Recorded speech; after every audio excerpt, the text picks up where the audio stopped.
নমস্কার বন্ধুরা, কেমন আছেন সবাই? আশা করি সবাই খুব ভালো আছেন। আজকে আমি আপনাদের সামনে একটা রাজমার রেসিপি তৈরি করে দেখাবো।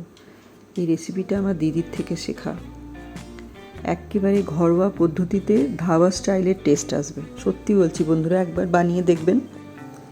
প্রথমেই রাজমাটাকে 3-4 বার ভালোভাবে কষলে কষলে ধুয়ে খাবার জলে মিনিমাম 8 ঘন্টা ভিজিয়ে রেখে দিলাম। আর খাবার জলে এই জন্যই বললাম, কারণ ওই জলটা যখন ছেঁকে তুলে নেবো রাজমাগুলো, ওই জলটা আমার রান্নার কাজে লাগবে। প্রথমেই সাদা তেল দিলাম। আপনারা চাইলে সর্ষের তেলে করতেই পারেন, আমি সাদা তেলেই করি বারবার, তাই সাদা তেলই দিয়েছি। দেওয়ার পর আদা, রসুন, কাঁচা লঙ্কা ও গোটা গরম মশলা আর পেঁয়াজ পেস্ট দিয়ে ভালোভাবে কষালাম। কষানো হয়ে গেলে তার মধ্যে বড় সাইজের 3টে টমেটো, ওইটাকেও মিক্সার গ্রাইন্ডারে পেস্ট করে ওইটার মধ্যে মশলার মধ্যে দিলাম, দিয়ে ভালোভাবে কষালাম।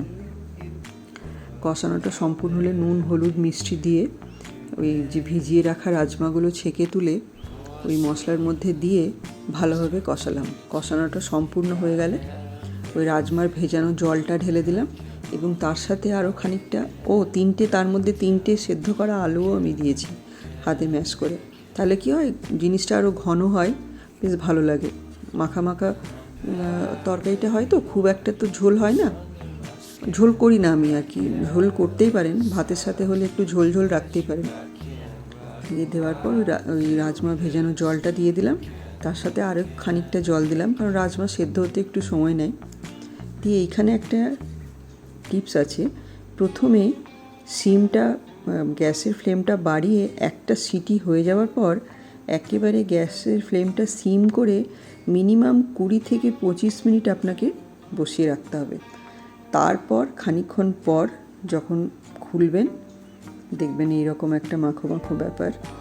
এত দারুণ খেতে হয় না, আমি যতবার আমার বাড়িতে করি সবাই তৃপ্তি করে খায়। একবার বানানোর সবাইকে অনুরোধ রইল।